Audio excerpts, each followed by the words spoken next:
भगवान 108वां स्वामी महामंडराज की परम पूज्य राज संत गणाचार्य विराग सगज गुरुदेव की परम पूज्य चाणाचार्य 160 नंबर सगज गुरुदेव की द्वादशांग जनमाणी माता की।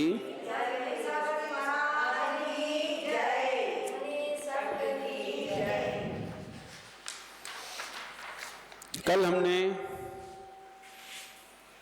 समझा था पूजा के क्रम के बारे में, और पूजा में लास्ट में पुष्पांजलि देनी है और शांति धारा देनी होती है, और पुष्पांजलि चढ़ाने से महान पुण्य की प्राप्ति होती है, और जल से जो शांति धारा दी जाती है उससे समस्त दुखों की जलांजलि दी जाती है।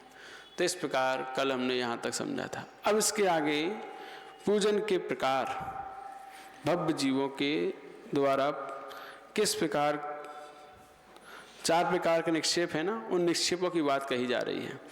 नामतः स्थापना तस्य द्रव्यतो भावतोपितम विन्यस्य पुण्य संप्राप्त्यै पूजयन्तु जनेश्वरम। तो यहाँ कहा जा रहा है कि भव्य जीवों को नाम, स्थापना, द्रव्य और भाव, इन 4 निक्षेपों से भगवान जिनेन्द्र देव की स्थापना करनी चाहिए, और फिर पुण्य वृद्धि के लिए भगवान जिनेन्द्र देव की पूजा करनी चाहिए। तो अभी वर्तमान में साक्षात तीर्थंकर अरहंत भगवंत नहीं है, तो उनकी नाम, स्थापना, द्रव्य, भाव, इन 4 प्रकार से स्थापना करके उनकी पूजन करनी चाहिए, ऐसा आचार्य भगवान बतला रहे हैं। हाँ, बिना स्थापना निक्षेप के भगवान की पूजा सदा नहीं हो सकती है। स्थापना निक्षेप की विधि प्रतिष्ठा शास्त्रों से जान लेना चाहिए। तो वहाँ प्रतिष्ठा ग्रंथों में किस प्रकार से स्थापना की जाती भगवान की, किस प्रकार से प्राण प्रतिष्ठा होती है, वो वहाँ बतलाई गई है। और यहाँ बता रहे हैं, विना न्यासम न पूज्या स्यान्नावंद सौद समः सुखम न जनि न्याय न्यासो वर्जिता प्राणिनाम क्वचित। तो यहाँ कह रहे हैं, प्रतिष्ठा पाठों के अनुसार प्रतिष्ठा किए बिना भगवान की प्रतिमा कभी पूज्य और वंदनीय नहीं होती। बिना न्यास व प्रतिष्ठा के वह प्रतिमा पत्थर के समान मानी जाती है। बिना प्रतिष्ठा की हुई प्रतिमा से प्राणियों को कभी भी सुख की प्राप्ति नहीं होती है। बिना न्यासम न पूज्या स्यान्नावंद सौ विसत्समा। तो यहाँ पर कहा बिना न्यास के, न न्यास माने स्थापना निक्षेप के, बिना स्थापना निक्षेप के पूज्य और वंदनीय नहीं होती है, और ना ही सुख को दिलाने वाली होती है। इसीलिए अप्रतिष्ठित प्रतिमाओं को वंदनीय, वंदना करना, नमस्कार करना, ये आगम विरुद्ध है। प्रतिष्ठा विधि से प्रतिमा में अरहंत के गुणों का आरोपण किया जाता है। बिना गुण आरोपण किए पूजता नहीं आ सकती, इसलिए प्रतिष्ठित प्रतिमा ही पूज्य होती है। फोटो, चित्र, लेप आदि की अप्रतिष्ठित प्रतिमाएं कभी पूज्य नहीं होती हैं, ये बतलाया। फोटो पूज्य नहीं होता। बहुत से लोग फोटो को देखकर उसकी आरती करते हैं, पूजा करते हैं, गलत है। क्योंकि फोटो तो एक चित्र है, और चित्र केवल और केवल स्मृति दिलाने वाला है कि सामने वाले उस चित्र को देखकर, फोटो को देखकर हमें जिनका वो चित्र है उनकी याद आ जाए, उनकी स्मृति आ जाए। उनकी स्मृति आकर हम आंख बंद करके उन्हें नमस्कार कर लेते हैं। तो फोटो इसके लिए होता है, स्मरण दिलाने के लिए, है ना। पृथ्वी ज्ञान जिसे कहते हैं कि किसी चीज़ को देखकर दूसरी चीज़ का स्मरण हुआना। तो ये स्मृति के लिए सामने फोटो लगाया जाता है, जिससे कि हमें बार बार उनकी याद आती रहे, बार बार हमें उनका स्मरण होता रहे। तो पूजन वंदन तो प्रतिष्ठित प्रतिमाओं का ही होता है, फोटो आदि का नहीं। अतद्गुणेषु भावेषु भेवार प्रसिद्धये यस्संज्ञा कर्म तन्नामो नरेक्षा वसुवर्तनात्। जिस किसी पदार्थ में किसी अन्य पदार्थ के कोई गुण ना हो, केवल व्यवहार चलाने के लिए उसका वैसा ही नाम रख दिया जाए, तो उसको नाम निक्षेप कहते हैं। ये नाम निक्षेप है कि सामने वाले वस्तु में, व्यक्ति में वैसे गुण हो या ना हो जैसा उसका नाम है। नाम रख दिया शेर सिंह और कुत्ते को देख के डर जाते हैं। तो भले ही गुण नहीं है उस योग्य, लेकिन नाम रख दिया, ये क्या है? नाम निक्षेप है। यह नाम निक्षेप करना लोगों की इच्छा अनुसार होता है। जैसे किसी पुरुष में इंद्र के गुण ना हो तो भी उसका नाम देवेंद्र रख देते हैं, तो उसको नाम निक्षेप समझना चाहिए, है ना। साकारे वा निराकारे दिशदादौ निवेशनम सोयमित्ववधानेन स्थापना सा निगद्यते। साकार व निराकार पत्थर आदि में यह वही है। इस प्रकार निश्चय संकल्प पूर्वक करने को स्थापना निक्षेप कहते हैं। साकार माने जैसा आकार भगवान का था उसी आकार की प्रतिमा। साकार पाषाण में बनाना या अष्टधातु की होना, सोने चांदी रत्नों की होना, जिस किसी भी, तो साकार अथवा निराकार पत्थर में वह यही है, ऐसा ही है। इस प्रकार निश्चय पूर्वक संकल्प करने को स्थापना निक्षेप कहते हैं कि हमने इसको यही मान लिया है, ये ऐसा ही है। स्थापना जिसकी करनी हो उसी के बराबर की, उसी के आकार की वस्तु में स्थापना करना साकार स्थापना है। जैसे अष्ट प्रातिहार सहित सम चतुर्थ संस्थान की मूर्ति बनाकर उसमें अरहंत देव की स्थापना करना, अरहंत के गुणों का आरोपण करना साकार स्थापना है। तथा शतरंज के गोटों में बादशाह आदि कल्पना करना निराकार स्थापना है। शतरंज के होते ना प्यादे, ये राजा है, ये रानी है, वजीर है, ऊंट है, हाथी है, मान लेते हैं तो निराकार स्थापना है। क्या वैसा आकार नहीं है, लेकिन मान लिया है, ये हाथी है, ये ऊंट है, ये वजीर है, ये रानी है, राजा है। तो इस प्रकार निराकार स्थापना। और कलिकाल में निराकार स्थापना का निषेध है। वर्तमान में निराकार स्थापना नहीं होती है। साकार स्थापना करके ही भगवान को विराजमान करके ही पूजन की जाती है। भगवान का जैसा आकार नहीं है वैसा आकार नहीं बनाया जाता। कुछ ही बना दिया है ना, जैसा चाहे वैसा बना दिया और उसको उसे मानकर पूज रहे हैं, तो ये निराकार स्थापना वर्तमान में निषेध है। यदि हम ऐसा करते हैं तो कोई भी हमारी प्रतिमा को उठा के ले जाएगा। हम कुछ नहीं कह सकते हैं कि ये हमारे भगवान तेरे तुम ले जा रहे हो। कैसे तुम्हारे भगवान थे, क्या पहचान है तुम्हारी?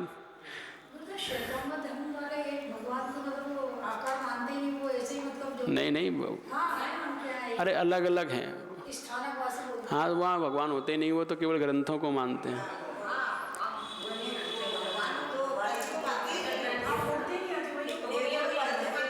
चलिए, तारणपंथी भी जिनवाणी मानते हैं। आगामी गुण योग्योर्थो द्रव्यन्यासस्य गोचरा तत्काल परे आक्रांत वस्तु भावो विधीयते। जो पदार्थ आगामी गुणों के योग्य है उसको वर्तमान में कहना द्रव्य निक्षेप है।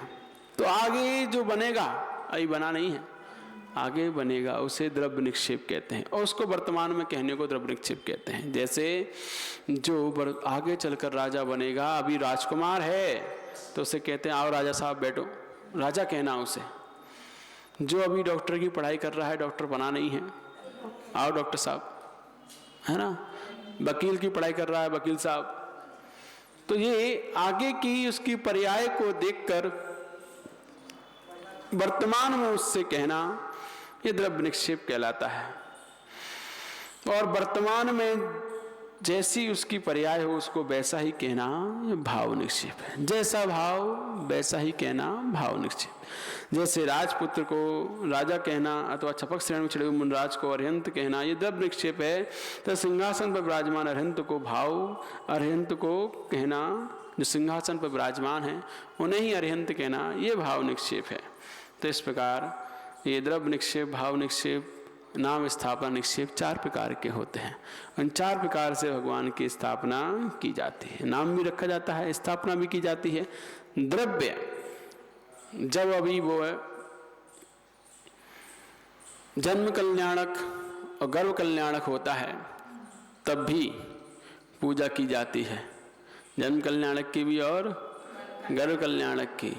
किसको देखते हुए?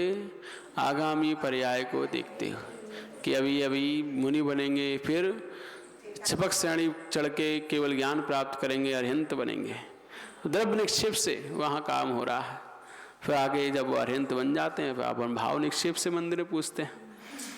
तो ये चारों ही निक्षेप समझने चाहिए। इति चातुर्विधत्वेन न्यासं कृत्वा स्वभावतः श्रावकै शुद्ध सम्यक् त्वयि पूजा कार्यासु शक्तितः। इस प्रकार शुद्ध समय से उदाहरण करने वाले श्रावकों को नामस्थापना द्रव्य भाव इन चारों निक्षेपों से स्थापना कर भावपूर्वक के अनुसार भगवान जिनेन्द्र देव की पूजा करनी चाहिए।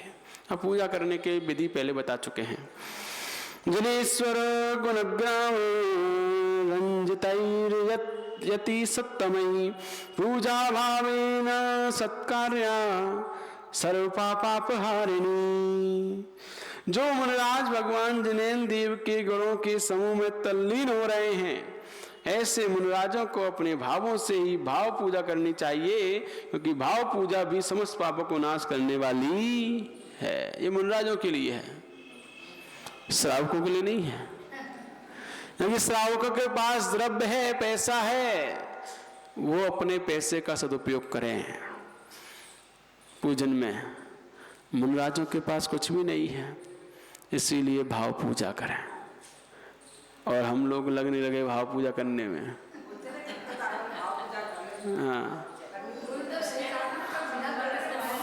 तो मुनियों के पास कुछ द्रव्य नहीं रहता, इसलिए मुनियों को भाव पूजा करने का ही अधिकार है। परंतु ग्रस्त लोग बिना द्रव्य के सदग्रस्त नहीं कहला सकते, इसीलिए ग्रस्तों को द्रव्य पूजा करने का ही अधिकार है। ग्रस्तों के परिणाम अत्यंत निर्मल नहीं होते हैं, इसीलिए भाव पूजा नहीं कर सकते, इसलिए उनको भाव पूजा नहीं करनी चाहिए।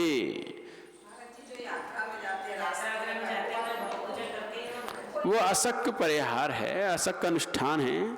तो असक अनुष्ठान में रोज जो नित्य पूजन है उसको नहीं जोड़ना चाहिए, है ना।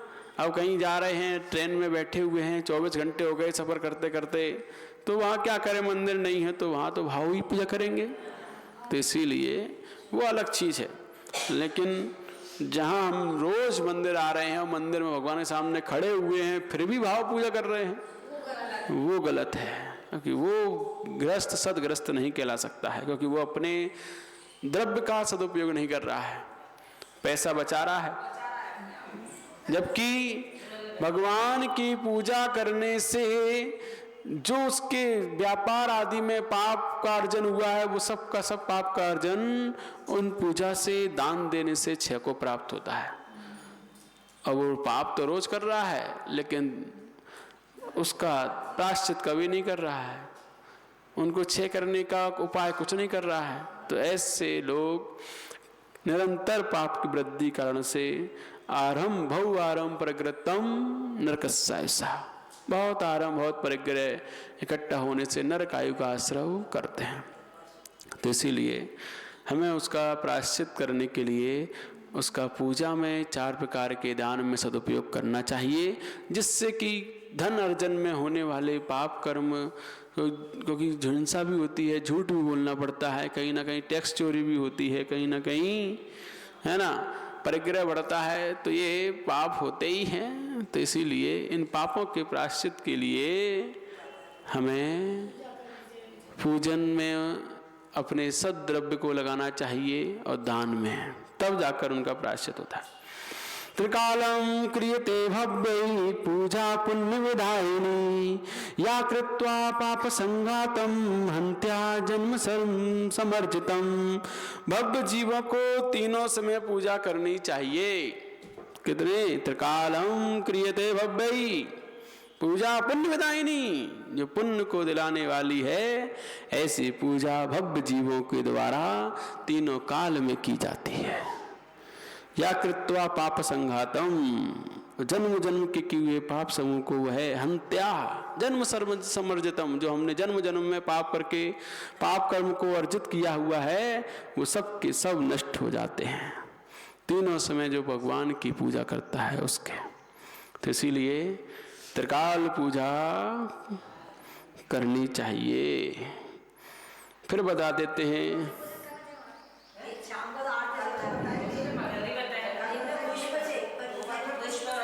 पूर्वान्ने हरते पापम मध्याह्ने कुरुते श्रियम् ददाति मोक्षम संध्यायाम जिन पूजा निरंतरम।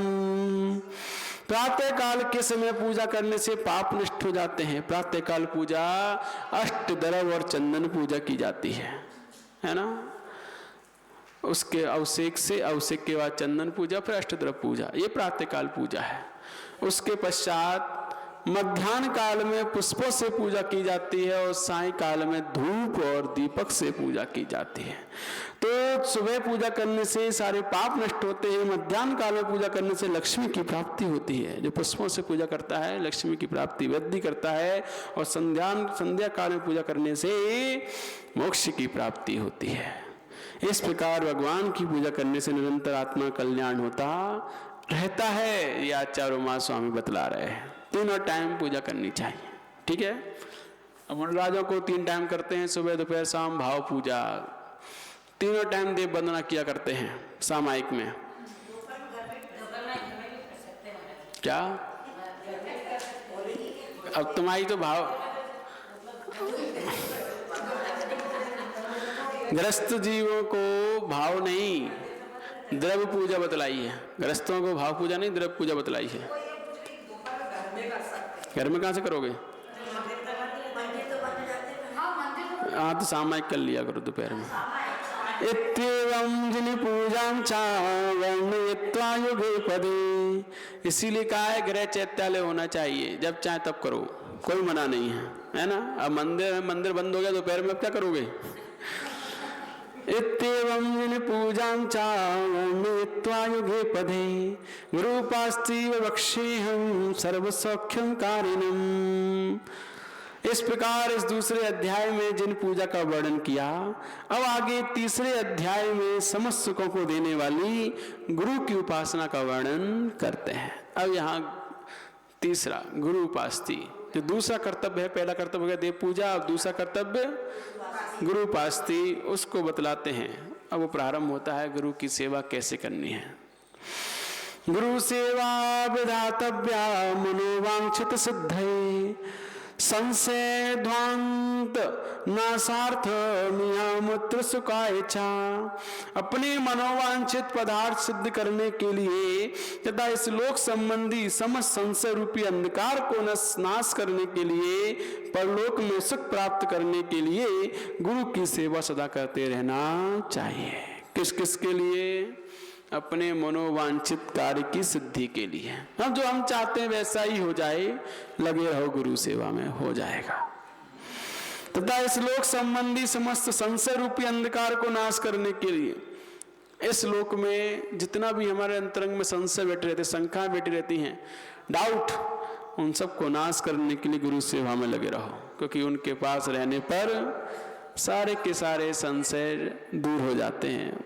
गुरु से सारे विषय हमारे सुलझ जाते हैं। परलोक में सुख प्राप्त के लिए भी और अगले भाव में भी हमें सुख की प्राप्ति हो, इसलिए गुरु सेवा में निरंतर लगे रहना चाहिए। उत्तमा मध्यमा ये चा जगन्याम अपि मानवा गुरम बिना न तेपि स्यु गुरु सेवा महानता। उत्तम मध्यम जगन्य कैसे ही मनुष्य हो, परंतु बिना गुरु के भी मनुष्य नहीं कहलाते। इसीलिए प्रत्येक मनुष्य को सर्वोत्कृष्ट गुरु की सेवा अवश्य करनी चाहिए। तो चाहे वो उत्तम हो, मध्यम हो या जघन्य हो, कैसा ही मनुष्य हो, गुरु के बिना वह मनुष्य नहीं कहलाते। इसीलिए कहा है गुरु के बिना बिना गुरु के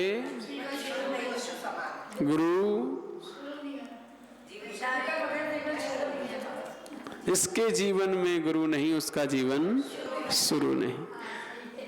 तो इसलिए कहा, क्योंकि यहाँ एक गाथा है, इस गाथा में बताया जा रहा है, आचार्य उमा स्वामी कह रहे हैं कि जिसके जीवन में गुरु नहीं है, चाहे वो उत्तम मनराज हो, मध्यम देशवृत्ति हो, जगन समदृष्टि हो, यदि उनके जीवन में गुरु नहीं है तो बिना गुरु के वे मनुष्य नहीं कहलाते। इसलिए प्रत्येक मनुष्य को सर्वोत्कृष्ट गुरु की सेवा अवश्य करनी चाहिए निरंतर, तभी जाकर वह उनका जीवन मनुष्य जीवन शुरू होता है, अन्यथा नहीं होता है। अब तुम कहोगे तीर्थंकर के गुरु कहाँ थे? तीर्थंकर स्वयं गुरु थे, स्वयंभू थे। उन्हें जन्म से ही 3 ज्ञान था, और 3 ज्ञान थे तो उन्हें किसी गुरु की आवश्यकता नहीं है, क्योंकि जन्म से ही अवधि ज्ञान जिनको होता है उन्हें सारी संख्याएं सुलझ जाती हैं, शंका ही नहीं रहती कोई, तो किसी गुरु की आवश्यकता ही नहीं है। क्या दीक्षा वो स्वयं लेते हैं, क्योंकि उन्हें सारे मंत्र तंत्र यंत्र सब विधि विधान पता होते हैं, तो उन्हें किसी गुरु की आवश्यकता नहीं होती। हाँ, तो ये अपने आप ही लेते हैं महापुरुष लोग, लेकिन अपने जीवन में गुरु निरंतर हमें बनाना चाहिए। पंचम काल की बात कही जा रही है यहाँ, है ना। आचार्य भगवान ने किसके लिए शास्त्र लिखा है? ये अभी के लोगों के लिए, चौथे काल के लिए लोग नहीं। तो अभी पंचम काल के मनुष्यों को बिना गुरु के जीवन नहीं जीना चाहिए, अन्यथा वे मनुष्य की श्रेणी में नहीं आते हैं। इसीलिए सर्वोत्कृष्ट गुरु सेवा निरंतर करते रहो, श्रेष्ठ से श्रेष्ठ गुरु सेवा में लगे रहो, उत्तम से उत्तम सेवा करते रहो, तभी जाकर आपका मनुष्य जीवन सार्थक है। शुभाशुभ महाकर्म कलिता मन जा सदा, गुरुपदिष्टाचारेण जायन्ते गुरुवो गुणैः। ये संसार के मनुष्य सदा शुभ अशुभ कर्मों के करने में ही तल्लीन रहते हैं, है ना, निरंतर शुभ अशुभ कर्मों में निरंतर लगे रहते हैं, उसी में ही। परंतु वे मनुष्य गुरु के उपदेश के अनुसार आचरण का पालन करने से गुणों से भी गुरु हो जाते हैं। तो हाँ, गुणों से भी गुरु हो जाते हैं। गुरु माने भारी, एक गुरु का अर्थ भारी भी होता है और एक गुरु का अर्थ गुरु होता है। तो इसीलिए यहाँ कौन सा कब कहाँ कहा जा रहा है वो समझो। तो जो संसारी जीव हैं वे निरंतर कभी शुभ कर्मों में लगे हुए हैं, कभी अशुभ कर्मों में लगे हुए हैं, निरंतर तल्लीन रहते हैं शुभ अशुभ कर्मों में। लेकिन जब गुरु का उपदेश मिलता है और उस उपदेश के अनुसार वो आचरण करते हैं तो अपने अंतरंग में गुणों से भी भर जाते हैं, अन्यथा शुभ अशुभ कर्मों में लगे रहते हैं, गुणवान कभी नहीं बन पाते। तो गुणवान वही जीव बन पाता है जो गुरु के अनुसार, उनके कहे हुए वचनों के अनुसार अपने जीवन का आचरण बनाता है, सदाचार अपने अंदर लाता है, वही गुणों से भर पाता है। तो इसीलिए गुरु का होना बहुत आवश्यक है, तभी जाकर हमारे अंतरंग में गुणों की वृद्धि होती है, अन्यथा नहीं हो सकती। हम बस मंदिर आएंगे, शुभ कर्म करेंगे, पूजा पाठ करके चले जाएंगे, फिर घर पे जाकर फिर उसी कार्य में अशुभ कर्मों में लग जाएंगे, फिर आएंगे, बस यही चलता रहेगा। गुणों की वृद्धि कभी होगी क्या? नहीं होगी, जैसे वैसे ही बने रहेंगे।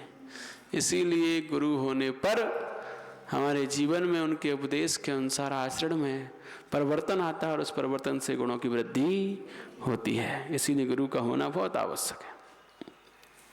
अब एक साथ 6 गाथाएं 7 गाथाएं यहाँ दी जा रही हैं, एक साथ 7 गुरु के बारे में।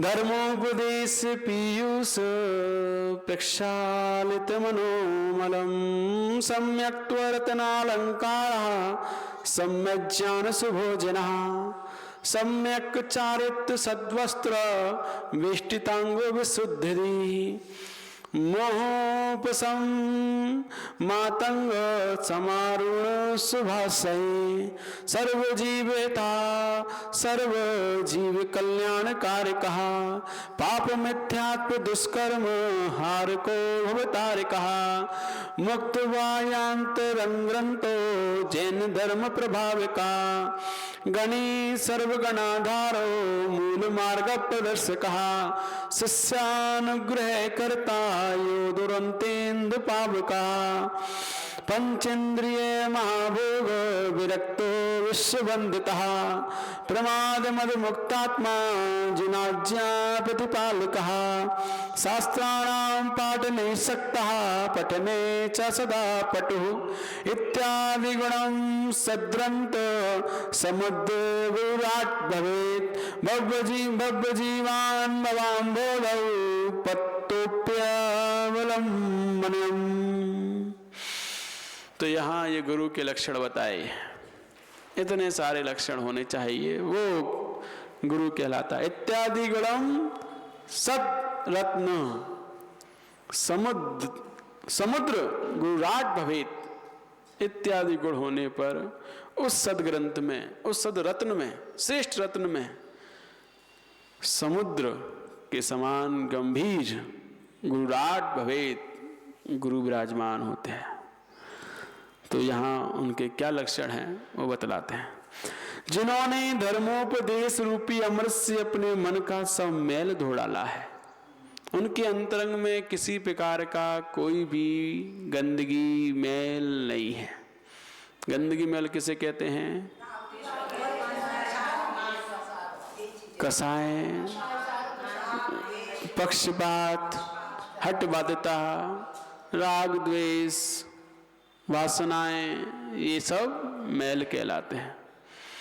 तो जिनके अंतरंग में किसी प्रकार का मैल नहीं है, राग द्वेष पक्षपात पंथवाद संतवाद कुछ भी नहीं है, सबसे रहित, जिन्होंने धर्मोपदेश रूपी अमृत से अपने मन का सब मैल धो डाला है, जो सम्यक दर्शन रूपी रत्नों का आभूषण पहने हुए हैं, सम्यक ज्ञान ही जिनका श्रेष्ठ भोजन है, सम्यक चारित्र रूपी श्रेष्ठ वस्त्र से जिनका शरीर ढका हुआ है, जिनकी बुद्धि अत्यंत निर्मल है, मोहिनी कर्म के उपशम रूपी हाथी पर सवार होने के कारण जिनका अंतःकरण अत्यंत निर्मल है, क्योंकि मोहिनी कर्म को उन्होंने उपशम कर दिया है और खुद उसके ऊपर बैठ गए। जैसे हाथी पर बैठकर कोई चलता है, ऐसे मोहिनी कर्म को दबाकर वो चल रहे हैं, इसीलिए उनका अंतःकरण अत्यंत निर्मल है।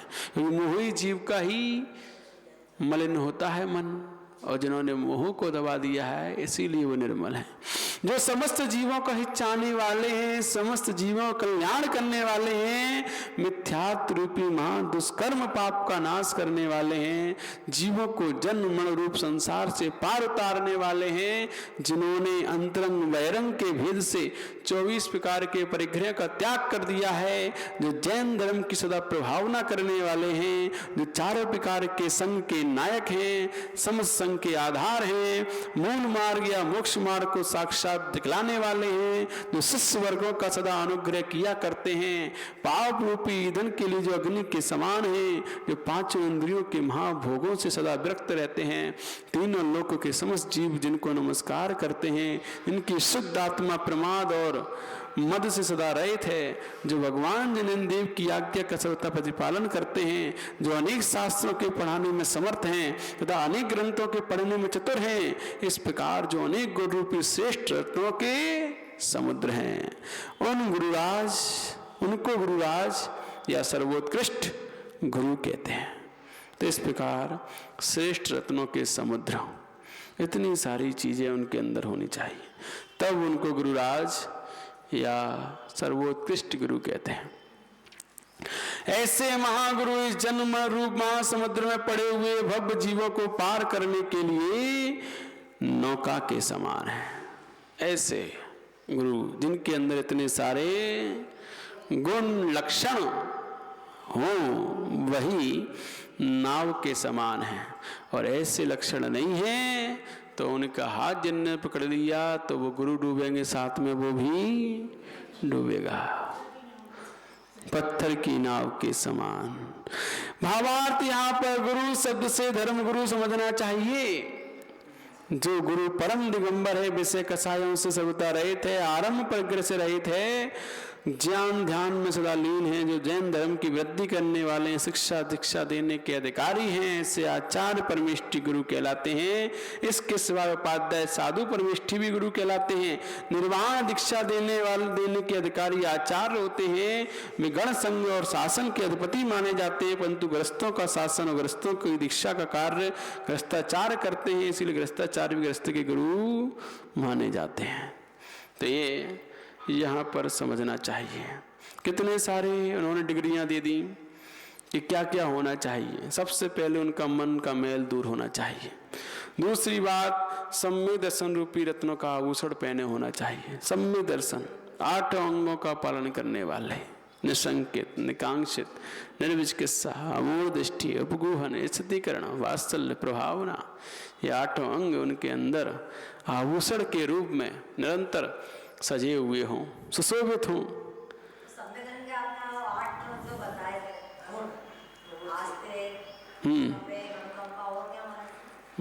सम्यक दर्शन के 8 गुण हैं। कुसम, संवेग, आस्तिक्य, अनुकंपा, ये 4 अन्य जगह मिलते हैं, लेकिन उमा स्वामी आचार्य ने जो बतलाए 8 गुण, उसमें संवेग, निर्वेद, उपसम, भक्ति, निंदा, गर्हा, वात्सल्य और अनुकंपा, ऐसे 8 गुण उमा स्वामी आचार्य ने इस श्रावकाचार्य में बतलाए। ये 8 गुण सम्यक दर्शन के होते हैं। अन्य जगह 4 आए हैं, तो उस 4 में वात्सल्य की जगह आस्तिक गुण और रख दिया है, क्योंकि वात्सल्य अंग में भी आता है और गुण में भी आ गया है। तो इसीलिए प्रसम, संवेग, आस्तिक्य और अनुकंपा, तो ये वहाँ इन गुणों की विशेषता है। क्योंकि गुण का मतलब लक्षण। अंग, जैसे अंग है, ये 8 अंगों से शरीर बना है, लेकिन शरीर के गुण क्या हैं? कौन कौन से गुण हैं? तो रूप, रस, गंध, स्पर्श। तो जिसमें रूप, रस, गंध, स्पर्श पाया जाए वो पुद्गल है। तो ये गुण हैं और अंगों से बना शरीर है। तो अंग अलग हैं, गुण अलग हैं। गुणों से पहचान होती है और अंग तो सब में होने चाहिए, है ना। तो ये 8 गुण और 8 अंग अलग अलग बतलाए। तो ऐसे गुरु जो जिन सम्मेलन के सम्यक रत्न रूपी रत्नों का आभूषण पहने हुए हैं, सम्यक ज्ञान ही जिनका श्रेष्ठ भोजन है। भोजन क्या है? ज्ञान, सम्यक ज्ञान, जिसको वो निरंतर रसपान करते रहते हैं, यही उनका भोजन है। इसी के लिए ही उनका जीवन है। आप लोग भोजन के लिए जीते हो, हम लोग सम्यक ज्ञान के लिए जीते हैं। तो ये हमारा भोजन है। एक बार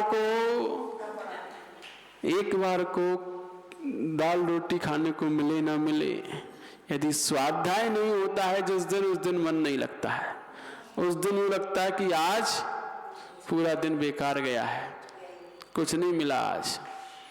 तो इसीलिए सम्यक ज्ञान ही जिनका श्रेष्ठ भोजन है। अन्य भारी क्रियाओं में नहीं, निरंतर सम्यक ज्ञान रूपी श्रेष्ठ जिनवाणी के रसपान करने में, उसी को ग्रहण करने में लगे रहते हैं। ऐसे परम गुरु सम्यक चारित्र रूपी श्रेष्ठ वस्त्र से जिनका शरीर ढका हुआ है। तो किससे अपने शरीर को ढकाया उन्होंने? श्रेष्ठ चारित्र से। क्योंकि चरित्र नहीं होता है और नग्न हो जाओ तो वो अश्लीलता है, वासना है। और यदि चारित्र है तो नग्नता में भी सुंदरता है, शालीनता है और आज सदाचरण है। तो इसीलिए उन्होंने सम्यक चारित्र रूपी श्रेष्ठ वस्त्र से अपना शरीर ढका है। जिनकी बुद्धि अत्यंत निर्मल है, कोई किसी प्रकार का उनके अंतरंग में मल, भेदभाव, पक्षपात, हठवादता, एकांतवाद कुछ भी नहीं है, अत्यंत निर्मल है। और जो हाथी पर चढ़कर चलते हैं, कौन से हाथी पर? मोह रूपी हाथी को दबाकर चलते हैं। समस्त जीवों का हित चाहने वाले हैं। कोई भी उनके शरण में आ जाए, सबका हित करने के लिए तत्पर। कोई भी आए, बच्चा, जवान, बूढ़ा, त्रियंच, देव, कोई भी उनके चरणों में आए, सबका हित करने के लिए सदैव तत्पर हैं। समस्त जीवों का कल्याण करने वाले हैं। जो भी उनके शरण में आता है अपने जैसा बनाकर उसका कल्याण कर दिया करते हैं। मिथ्यात्व रूपी मां दुष्कर्म का पाप करने वाले हैं, तो वो अपने इन सम्यक दर्शन ज्ञान चारित्र से समस्त जीवों कल्याण करके अपने बुद्धि को निर्मल रखकर अपने पापों को नाश करते रहते हैं। जीवों को जन्म मरण रूप संसार से पार उतारने वाले हैं। तो खुद तो पार हो ही रहे हैं, अन्य जीवों को भी पार उतारने वाले हैं। जिन्होंने अंतरंग बहिरंग के भीत से 24 प्रकार का परिग्रह त्याग कर दिया है, इसीलिए वो निर्घंत कहलाते हैं। जो जैन धर्म की सदा प्रभावना किया करते हैं। प्रभावना का अर्थ क्या है? प्रभावना का अर्थ ये नहीं कि बड़े बड़े प्रोग्राम, बड़े बड़े जुलूस निकालना ये प्रभावना हो रही है, नहीं। प्रभावना का अर्थ है कि आपको देखकर लोगों के हृदय में परिवर्तन आ जाना, जिन धर्म की महिमा को समझने लगना, ये समझना प्रभावना हो रही है।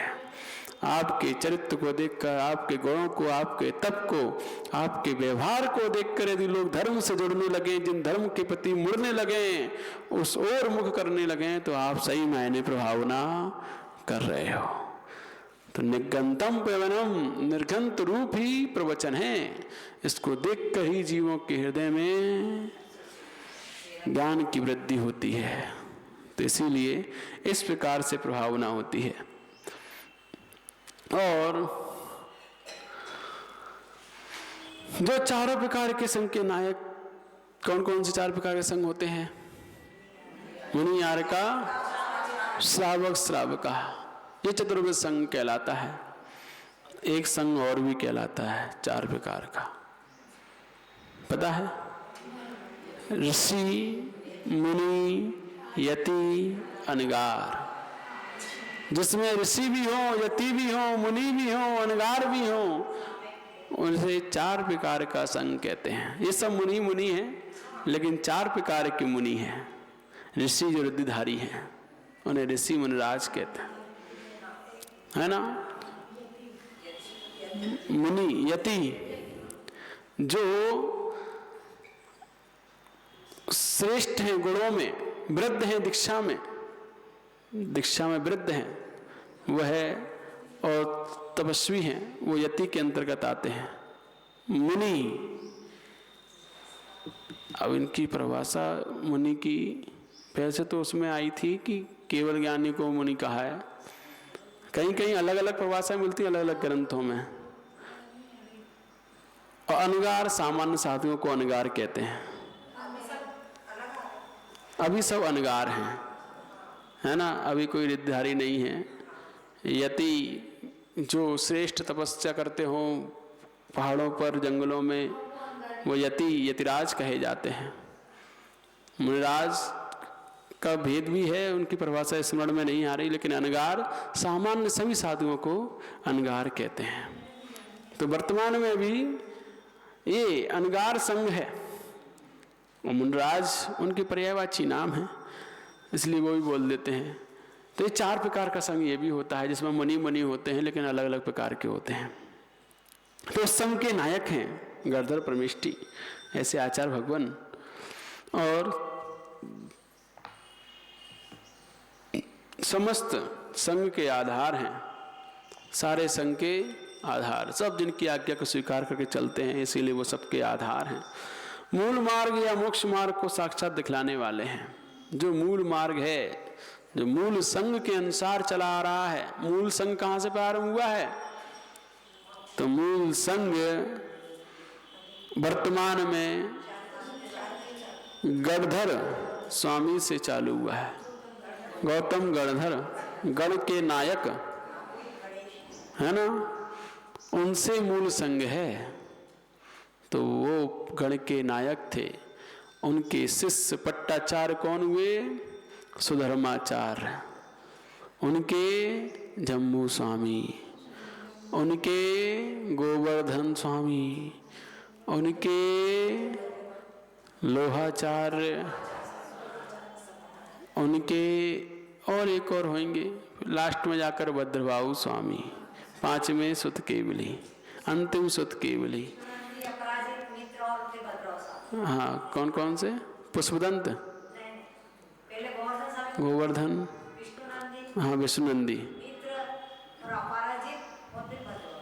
मित्र, अपराजित और भद्रबाहु, ऐसे 5 सुत केवली। फिर उसके पश्चात अंगांश के ज्ञाता, फिर अंग के ज्ञाता, पूर्व के ज्ञाता, अंगांश के ज्ञाता, फिर उसके नीचे नीचे, है ना। तो इस प्रकार निरंतर ये लास्ट में है। एक अंग के ज्ञाता, कुंद कुंद भगवान अंगांश के ज्ञाता।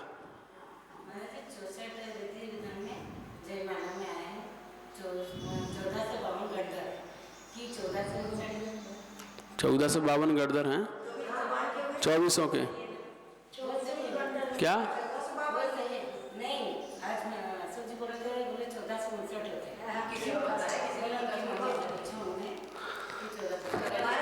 चलिए,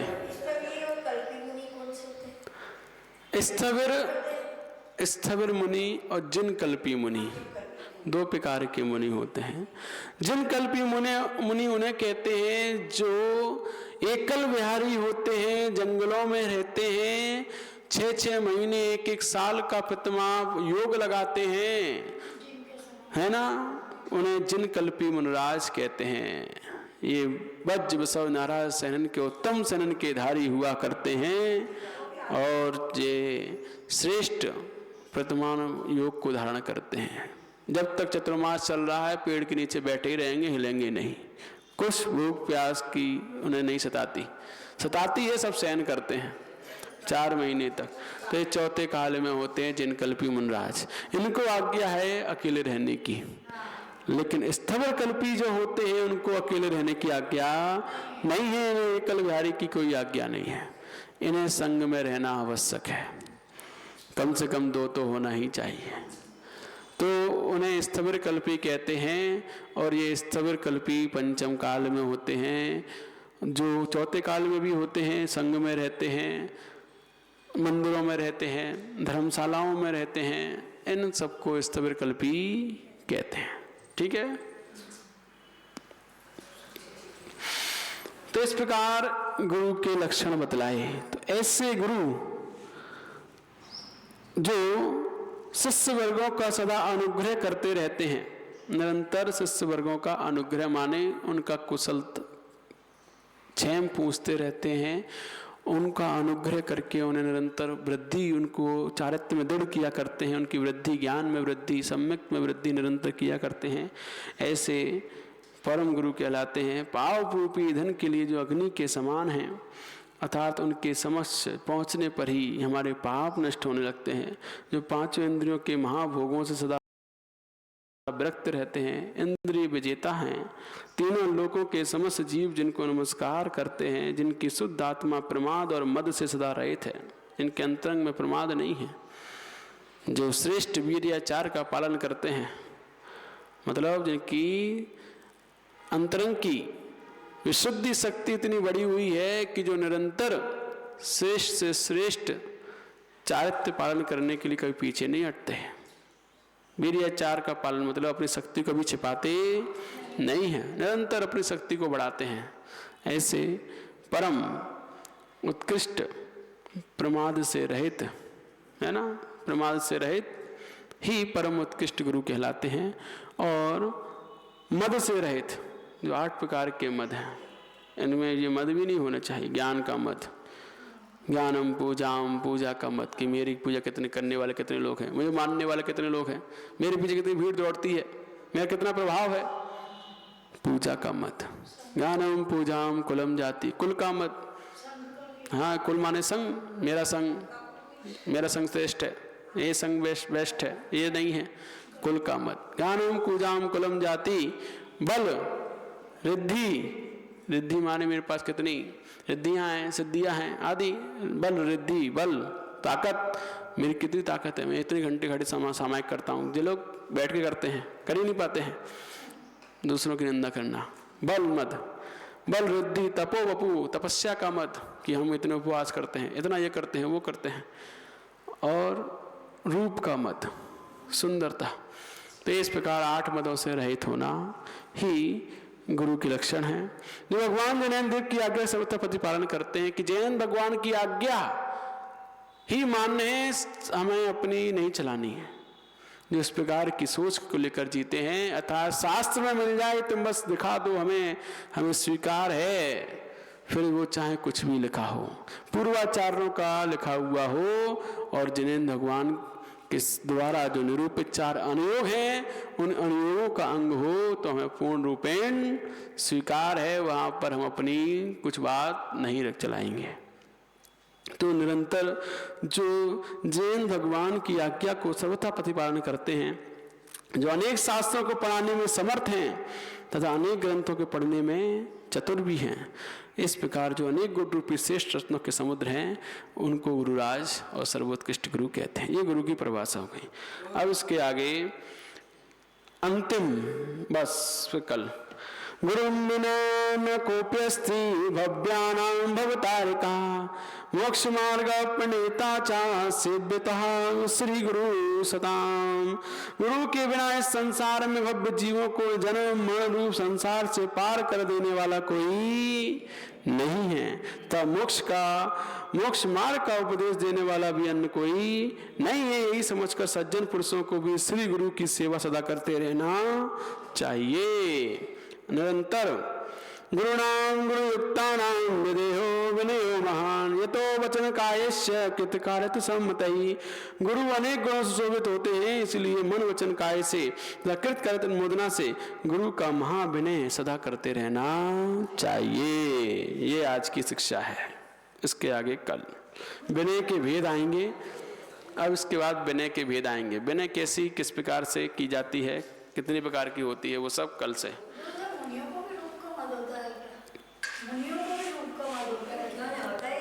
सब हो सकता है ना, सब हो सकता है। अतः प्राणिक स्वाध्याय निष्ठापन क्रियायाम पूर्वाचार्योनुक्रमेण सकल कर्मक्षयार्थम भाव पूजा वंदना स्तव समेतम श्री शुद्ध भक्ति का ईश्वर कृपया की परम पूज्य आचार्य भगवान 108वां स्वामी महामंडराज की परम पूज्य राज संत गणाचार्य विराग